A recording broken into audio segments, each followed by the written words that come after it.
All right, guys, welcome back. Today is, March 9th, and it is a Wednesday. And we are going to be doing our scheduled coffee talk. And I've got a good one for you today because I was actually going over this myself. As you guys know, currently own an Airbnb, so a short term rental. And also, I own a few of these niche properties. So today, what I wanted to discuss really was the pros and cons of each, and also why they are very similar to each other. But I think a lot of people want to know, like, what are the pros and cons of a piece of real estate or traditional real estate? There's long-term rentals, there's short-term rentals, there's now what I'm calling digital real estate, which is your niche properties. What are the pros and cons to those? Because there are pros and cons to everything. Like anything that we decide to do, there's going to be pros and cons. Doesn't matter if you want to sell on Amazon. Well, the problem there is you might have a supply chain issue. You might have an Amazon issue. If you sell on eBay, you might have an issue there with eBay, with their guidelines, or with a negative review that tanks your listings, or same thing on Etsy. Like all of these different platforms will have their pros and cons. Like the pros are, well, you get to tap into their marketplace of buyers, which is a great pro. But there might be some times when you're a little frustrated with them because maybe they raise their fees, or so there's always these pros and cons. And like I love my Airbnb, love it. Short-term rental, love it. But there's some pros and cons there. And we're going to discuss those here today because there's always going to be something that we have to say, you know what? There's pros and cons here. I understand it. I'm okay with it. It's part of business. It's part of life. So we have to kind of go through and sort through those and see what we're comfortable with is, I think, really what we're getting down to. So with that all being said, can I get a little bit of a sound check here? Is my audio okay? Make sure that everything is good there. And then I also want to make sure that I'm coming through clear. So that way there, when I record, we can go ahead and post this for the podcast. So I see we got Scooby Life on. What's up? Troy, what is up? Good morning. And I've got an all good. So I guess we're good to go. And I can see that we are connected to YouTube because I had a little bit of an issue with StreamYard. It was telling me that I had to reconnect to some of the channels. What's up, Noel? Good morning. Sounds good. Okay, awesome. All right, cool. All right, so let's do it. Let's go ahead and dive into this topic, this pros and cons. What's up, Mike? Good to see you. All right, let me go ahead and get my notes up. I've got a few notes, not many, but I just wanted to make sure that I covered all of them. If you guys have any questions on either, digital real estate, if you want to talk about traditional real estate, drop them in the comments. And once I finish this up, we'll go ahead and answer those. Oh, and before I do jump in, I should remind you, next Wednesday, we decided to do a live web class, which is going to be teaching the exact process. And also what I've learned over the last 3 years of doing this now is building out a niche property. Okay, this digital real estate. So we are going to be doing a live web class. If you've ever attended one in the past, of the last 2 that we've done, it's going to be the same material, but we're going to be doing it live. But we are going to be covering examples, the steps to basically go through and build one of these. All right. And the things that we've learned. And I've got multiple examples that I want to share with you.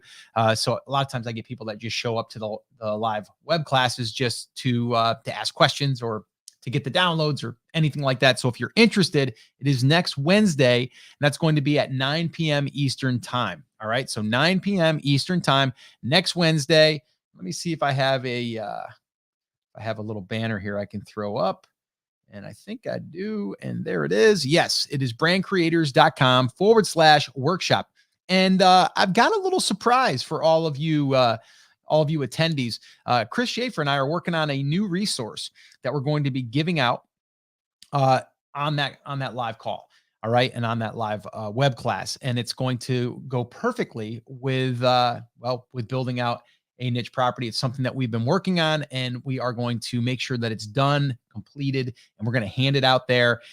And we're also, another thing I should mention is we're also going to be offering access to, for anyone that's interested, to get access to our niche properties class, because this will be the last time that we offer it at this price. So right now, currently it is publicly $599, which is a steal. And a lot of people have told me I should be charging $1,000 for that training because it's that robust. But we don't charge that on the web class, but we are going to be offering it one last time at the discounted price, but that will be announced also on the live web class. So if you're not yet a student of that class and you'd like to become one, you're going to want to be on that web class, or you're going to want to be paying attention to the emails over the next week and a half, because we will be opening it and then closing it, and then the price will be increasing. All right. We're going to be also updating a few of the sections there. We're not even just updating, but adding some more lessons, because we've been listening to our students since we've rolled that out. And there's a few areas that we want to fill in a few of those gaps. All right. So that is that. All right. So again, brandcreators.com/workshop. All right. So with that all being said, let's get rocking and rolling. Here we go. I'm going to go ahead and get my notes up there. Perfect. All right. Here we go. All right. Let me just go ahead and extend that down a little bit so I can read what I got here. All right, cool. Here we go. If you have any questions, drop them in the comments. Anything about this. All right, here we go.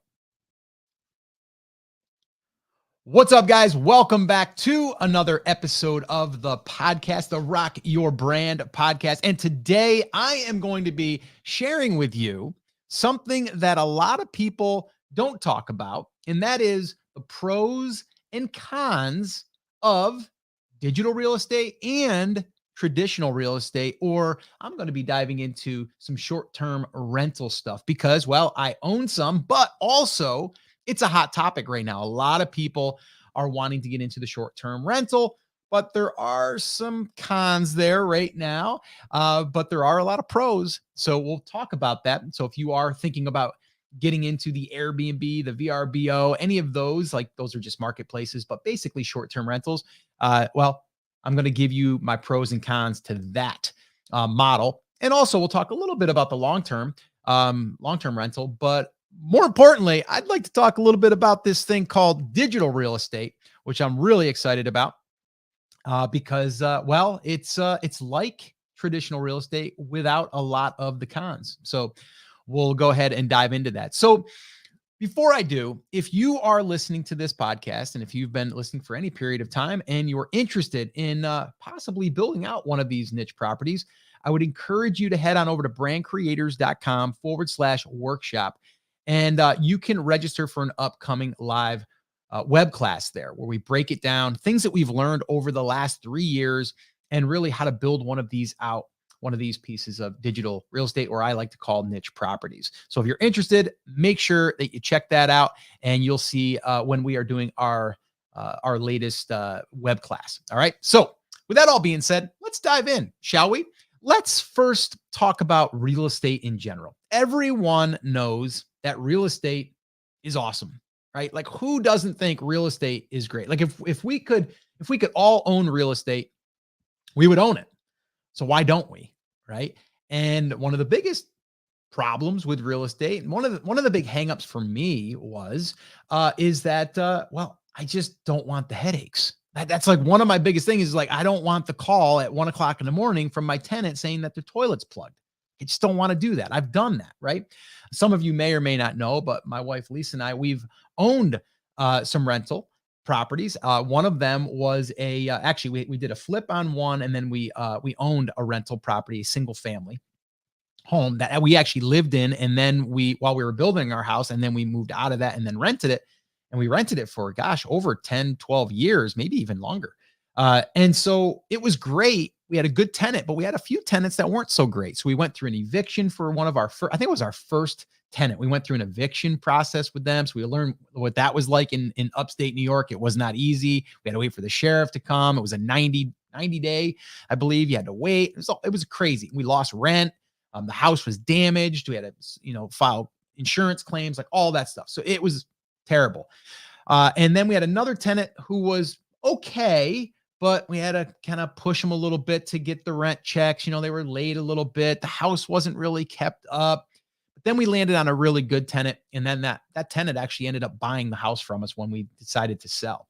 And she was great. Rent check was in the mailbox every single month, even a little bit early. So it was great. But we treated her well. We didn't raise the rent much. And she just really took care of the property. So that was good, right? But still things broke down, right? The furnace goes, you got to fix it. So long-term rental to me, the payout wasn't the monthly. It was I sold the property and now I'm going to basically get my money. Sometimes that's like a e-commerce business. You're going to make the most money when you sell that business. That's usually what happens. So it's kind of similar to a house. If you're paying a house, you pay it down, then you get equity in it and you sell it, and then that's when you make a good bulk of your money. The cash flow is nice. A lot of times for long-term rentals, people are looking for like maybe $300 to $500 net per month. Like they're happy paying the house down. We've got a little bit of cash coming in, very little. But in order to scale that business, we got to get 10, 15, 20 properties. And oh my gosh, like that would just be a nightmare for me. So I don't like that. Short-term rental to me was just awesome, right? Because now I'm able to tap into being a landlord, if you will, like a property owner. But I'm able to also not have long-term leases where then I have to evict someone because it's short-term. It's like 3 to 5 days, 3 to 7 days, something like that. I mean, we've had some people that did rent it for like a month. But also we decided to go upper end where we were buying a property on the lake. So now we've niched it down to only lake property people. And it wasn't just a camp. It was a beautiful home. And you're charging a lot of money for this. So it makes a lot of sense. But then again, my thought was, well, then I got to maintain this thing. Well, I found a management company that they do it all for short-term rentals. So it's totally hands off for me. With that said, there's still a level of stress to it. When we bought the property, we had to put 20% down. So there's your con, right? You got to put 20% down to get going. You got to then take out a 30-year mortgage. Okay. So you're doing that. And then you have to rehab the house if it needs any rehab, which we did. It was about probably 4 to 5 months of rehab. So you're losing all that money in rent up until that point, or being able to short-term rental it. So you have all those things. But when the thing's running, it's great. But now it's been 3 years since we've owned it and it's done very, very well. We got to start making some repairs, right? We got to start updating some things or fixing some things. And I mean, our deck needs to be repainted, which is about 2,000 square foot of decking. So that's got to get done. And then, we've got the carpet's got to get cleaned, and, some walls need to get repainted, and like all of these things still have to be done. So it's not like, it's totally hands off, although it's pretty darn close because I do have a management company that handles a lot of this stuff. But there's still, when you're doing short-term rental, it's about occupancy. It's like, how do I keep the occupancy high? 80% is like your target, because if you do 80%, that's when it really works. If you're doing 50%, depending on what you're charging, you might not be even breaking even on that property, which you want to do. So there's pros and cons to short-term rental, long-term rentals. So that's my thought on like real estate. The big upside of real estate is really when you cash it out, is really when you're going to really cash in your chips. How long is that going to take? 5 years, 10 years, 20 years, right? So that's the pros and cons really to real estate. You are building equity, but it is going to take time. Right now, this is not typical with the whole COVID thing. And then we had interest rates drop to the record low. The housing market went way up. So now people have built equity of $100,000, $300,000 in less than 2 years. Like that's not typical, right? Typically, they've always said like 5% a year would be good. So again, over time, are you able to have a house that you bought for 200,000 and in 10 years it's worth 350,000? That would be good. Okay. Maybe 400,000. That would be amazing. But that usually doesn't happen. You usually don't double your equity in 10 years. Just usually doesn't happen. So you have to wait. And in the meantime, you have to maintain. You're also on the hook for a mortgage, right? You have 20% of your money tied up in this property. Okay. And so those are the cons to it. All right. You've got money tied up. You've got some stress there because you got to make sure that this thing gets rented. The upside is the house is being paid down. You're getting equity. Oh, I didn't mention this too. Another pro is you get some tax benefits there, right? And if you have a lake property, you get to go there every now and then if you want when it's not being rented and enjoy it, which I've done, which is great. I've also had some masterminds there where I had a paid mastermind there, workshops, master shops as I call them, and that was great. So there's a lot of pros to this stuff, but again, there's pros and cons. Am I going to go and buy another short-term rental right now? Not right now. I started looking for doing a mountain house. I was going to do a house in outside of Asheville, North Carolina, but just the pricing just doesn't make sense. So I kind of had to pause on it. Will I do another one in the future? Probably. I just don't know when. So let's move and let's kind of switch gears over to this thing I call digital real estate, which to me, it's amazing. And whenever I tell someone about it and start sharing it about it, they're always like, kind of like, what I don't understand. Like, so you're getting traffic to a website and you're getting paid by an ad network. Like, how does that? I don't get how that works. So I always have to explain it to them. When I do, it almost seems too good to be true. So think about that, right? We have this piece of digital real estate that took us maybe, let's say 18 months to build, right? And to get traffic, right? Even let's call it 2 years. It took 2 years to get this thing up and running, to get some traffic. And now the thing's earning, $1,000 to $1,500 per month and pretty much passively. And you didn't have to deal with tenants. You didn't have to deal with repairs. You didn't have to deal with, turnover. You didn't have to deal with having 20% of your cash tied up in the property. You didn't have a 30-year mortgage. You don't have any of that stuff. And the thing's producing $1,000 to $1,500, and I could sell it tomorrow for $50,000 to $60,000. Like when I tell them that, they're like, that's crazy. Like, how does that work? And so I always have to break it down. All right. So let's talk about the pros, okay, of a piece of digital real estate. First off, it is low startup. Like you can start one of these for under $50. Okay. And how do you do that? Well, it's pretty simple. We have to pick a domain name, say GoDaddy. And if you get a coupon for $1.99 for a domain, but let's just say it's regular price of $12.99, right? For a domain for the year. Then we need hosting. Hosting you can get for anywhere from $2.99 a month to $5.99 a month, something like that. So you have that. And then let's say we get a logo created because you don't want to create one yourself in Canva, which is free. And you spend $20 on Fiverr. There you go. And then you've got to install WordPress, which is free if you're using it through your host, which is one click. Or if you want to pay someone on Fiverr, you can find someone for $20 to $30 there too. So depending on how much work you want to do, let's just say $50, right? Let's just call it $100, $100 to start one of these niche properties. So you're building a piece of digital real estate because the end game, if you look at it and you go, okay, in 2 years, right? I want to have this thing built that's earning, let's just say it's a year. Because I think it's possible to do it within a year. I think it's possible.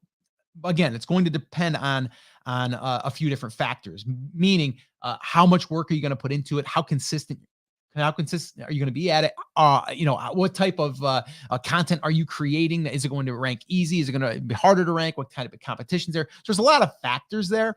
But let's just say in a year's time, we can get it to $1,000 per month, right? That's a year that you're putting time and effort into.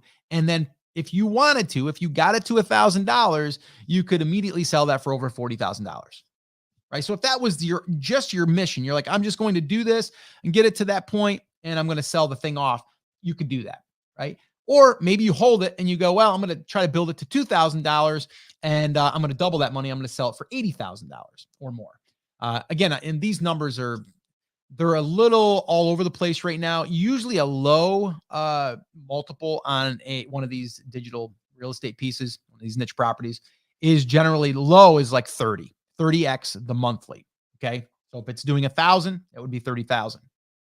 The higher end right now is touching 45 times. So 45 times, do the math, that's $45,000, right? So it just depends on if you have a longer history. So if you have longer than a year, it's going to give the investor more to look at and more to say, oh, well, that's been doing it more consistently. I feel safer about that. I'm willing to pay more for that. Also maybe different traffic sources. Maybe you're getting 80% of your traffic from Google, but you're getting 20% from Pinterest. That's good. Maybe you have an email list. You're driving some traffic there. That's another perk, right? So you have some of these different ways that you can up that multiple. Okay. But let's again talk about more of the pros. You can work on this thing when you want, right? You can increase the revenue. Like on a piece of rental property, you're usually maxed out. Now, short-term rentals a little different. In the summertime, depending on where you are, for us in on the lake, we're going to get more in the summer. So between June, July, and August, those 3 months, we're going to get top dollar. Okay. But in the winter, we're going to get lower. Okay. So it's going to balance out, but what's your average is kind of what it would come down to. But you're kind of maxed out there. You're not going to really be able to increase that too much. Although you can try to get more occupancies, right? And if you get more occupancies, then your revenue would go up, but you're kind of capped at what you're probably going to be able to earn. With a piece of digital real estate, it's not capped, right? You could have something that is making $1,500 a month just with Mediavine, and then you can find an affiliate product that is outside of Amazon and it's paying 20% recurring commission on that, and you just found another revenue stream that's going to pay you another $1,000 recurring every single month from an affiliate program. Okay. So maybe that's it. Or maybe you do print on demand and you start a little shop there that you're taking some of your traffic and you're selling stuff there. And that adds another $500 or $1,000. So there's different ways that you can leverage the traffic that you have and try to increase the revenue if you choose to. Now, some people are just like, you know what, I'm going to get traffic and I'm going to turn on an ad network, and that's going to be all I'm going to do. And then I'm going to hand it off and sell it, or I'm going to hold it. Right. And that's it. And that is the easiest way, to be honest with you, because I literally just got one of our rent checks, as I call it, from Mediavine, and it was like $1,431, $1,425, something like that. It was over $1,400, and that came in strictly from Mediavine. That was it. So basically, they give us our rent check, and it's kind of like they are giving you a rent check, because what they're doing is they're displaying other companies' ads on your site. So they are a media buyer in a sense, to where they are, I guess they're more like a media company, where what they're doing is they're getting advertisers to come in and go, hey, put our ads on sites that are reputable and that are targeted towards our audience. And then what they do is they fill those ad spaces on our niche properties that make sense, right? So all we're doing is renting our space. Right. If we want to switch from Mediavine to AdThrive, we can. Now, AdThrive has got a whole nother, batch of businesses that want to get in front of people or traffic on our site. So I can switch over to them and go, I'm going to rent over here. I'm going to let these guys rent my space. Or you might go to Ezoic. I'm going to let them rent my space. So you have control of who you display. But once you do that, they're displaying it. You don't have to do anything. So there's no inventory. There's no customer service. There's nothing. All you have to do is just get the traffic and turn on an ad network and sit back. That's all you got to do. Just keep creating content and publishing, and that's it. That's all you got to do, right? Now, some would say, well, but that's only one revenue stream. Shouldn't I add more? Yeah, you should, but you don't have to. Okay. You could add, like I said, Amazon Associates, which I think Amazon Associates, the Amazon affiliate program, I think it's dying. I truly do. I don't think it's going to be around forever. So I wouldn't even play there anymore. I mean, we have some affiliate links on our sites, but we don't focus there at all anymore, at all. Would I use a private network? Yeah, I would do that. I would reach out to an independent company that has an affiliate program and potentially promote their products if it makes sense and if the commissions are good. I would do that. Would I do a print on demand? Yeah, I can do a print on demand if I want to, if I thought it made sense. Now, one little caveat here is if you are doing a print on demand and it's through Etsy, you can't sell an Etsy shop. Okay. That is one thing that I've learned. You cannot sell an Etsy shop. So if you are going to build an Etsy shop that is connected to your business, you are not going to get the benefits of that Etsy shop. So my advice would be create something that's somewhat of a sister company on Etsy. If you were going to do that, you can funnel some of that traffic there, but then you would probably want to create your own store. To do that. But again, that takes work. It takes more maintenance. It takes more. Do you want to do that? Is it necessary? That's up to you, right? But the option is there. Okay. So let's talk about the cons of a digital piece of real estate. Okay. A digital real estate piece. The only con that I can really think of, and I was trying to think really hard about this, and maybe if you think of something and you want to message me, you can just email me, scott@brandcreators.com, or if you're watching this live and you're on a coffee talk, just drop it in the comments. But the only con that I can come up with is that we are creating content that's being indexed by Google, and Google has been known at times to do updates. And when they do that, the algorithm shifts the content around and plays with your rankings. Now, with that all being said, it's like anything. You're going to have highs and lows. You just have to ride those out. So does that mean that you could be making $2,000 one month because your traffic was great, and then your traffic drops because of an algorithm shift, and you go from 2,000 to 1,000? That could happen. Okay. But usually it corrects itself if, and this is a big if you are creating good content, it's well optimized, and you're not doing any shady stuff out there. You're not doing any black hat stuff. You're not doing any backlinking type of campaigns that are black hat, where you're getting just people to link over to your site to try to manipulate the algorithm. That's what you got to worry about. If you're creating good content, you're following the basic SEO principles. All right. And again, just putting out good content, you really shouldn't have to worry about that. Now, is there a risk? Of course there's a risk, but there's a risk that, maybe, next year, our house doesn't rent as well as it does. And now I'm going to be in the red, right? I'm going to be in the negative. That could happen. You could have a tenant in a long-term rental that ends up not being able to pay you and goes 3 months without paying you, and you have to evict them, and you have to pay for legal fees, and then you have to go with lost rents. That could happen. Or maybe the market tanks, and now you bought a house, and then 3 years from now the market goes backwards, and you're $50,000 in the negative on equity. You're not positive. So there's pros and cons to everything. But the only con that I can come up with on a piece of digital real estate, if done properly, is that we are dependent on Google. Now, one way to offset that is to have diversified traffic channels. That would be Pinterest, would be one. That would be a good one. And then the other one would be just having an email list, right? Having your own source of traffic to drive there. But I would say at the very least, it would be Google. That would be one of your main. And then from there, it would be having Pinterest. All right. But I wouldn't want either one of them to be heavy. If anything, I would want to be more heavy on Google than Pinterest. I think Pinterest is a little bit more cranky at times than Google.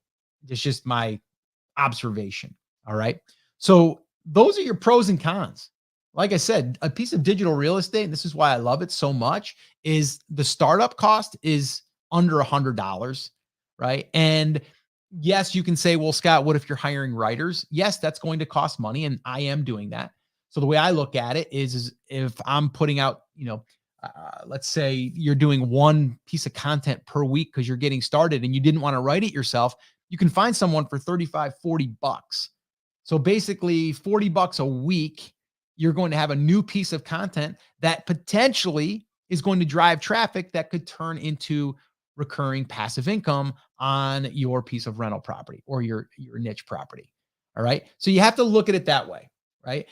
Again, are you going to put 20% down on a short-term rental and do a 30-year mortgage? You're going to put 20% down on a long-term rental, or maybe you can get into a program that lets you do 10% down. It's still 10%. 10% of 100,000 is $10,000, right? Still a lot of money. So for me, it's like, well, can I invest into one of these niche properties and can I get that ROI back within, a year or two? And the answer usually is yes. And the bigger payoff is when you go to sell it. So you may want to build one of these right now and then add another one once you get this one up and running. All right. So guys, that's your pros and cons of digital real estate and short-term rentals or even long-term rentals as far as having these properties. They're all great, by the way. They're all great. They all work. But if you are looking for something that you could do on the side, because that's what I see. A lot of people are like, well, I just want to do this on the side. Do it on the side. Right? Have this thing go, because once you get it up and running, like literally you can spend less than a couple of hours a week if you're having other people write it. Like I spend less than 3 hours a week, not kidding, less than 3 hours a week to manage, let's see, five different properties right now that I'm building.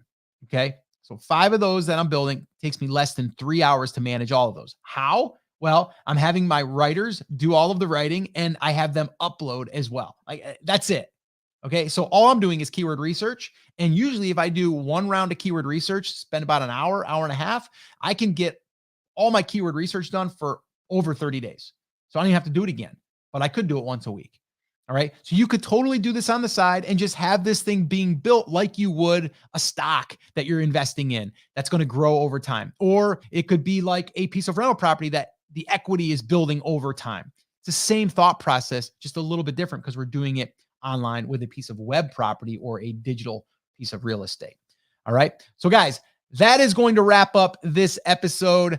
If you are interested in learning the exact process, or if you've started but haven't built that the system or the process to keep you consistent, because it is all about consistency, or you're getting started and you just can't get that momentum because you need to fill in the blanks on some of those steps, I would encourage you to check out our niche properties class.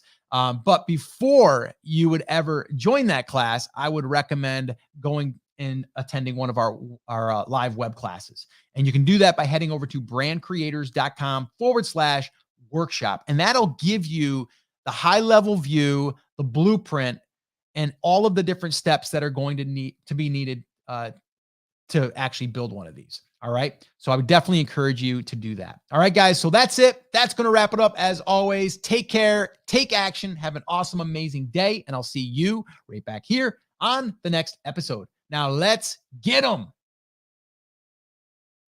Cut. All right, guys. We got any questions here? Let's see. No questions, huh? Wow, you guys are good. Okay. You guys get it, I guess, then, right? Does this make sense? Does this get you excited? Is this something that you're currently doing right now? Put it in the comments. Let me know. What's up, Karen? Good morning. Sunshine is there. Well, it's not here, so I'm glad it's where you are. That's good. Dorika, good morning. Mike, good morning. Yeah, Karen, no problem. And I know what you're doing is your niche is definitely something that you should be going really, really, really hard on. And I mean that in a good way. Like you should be going all in on what we had discussed before. And that is really like picking out certain styles of teaching, because I know that's what you're into. And just really going hard into that is really, really deep into those topics. And I think it will really reward you. Love the consistent get them. Yeah, awesome. And Karen, we do, and I think Scooby Life, we have a call today at 3 p.m. Eastern time. So if you have any questions, let me know. And I know that we had someone submit their website inside of BCA, Brand Creators Academy. All of you that don't know what that is, that's our private community and it's our tribe, as I like to call it, our niche properties peeps. But we're going to be going over a website review, and we're going to be answering questions there inside of our private group today at 3 p.m. Eastern time. So if you are watching this and you are a part of our BCA community or our tribe, we are going to be jumping on at 3 p.m. Eastern today. So look forward to seeing you there. All right, guys, that's it. That's going to wrap it up. Have a great day. Like I said, go get them, and we'll see you on Friday.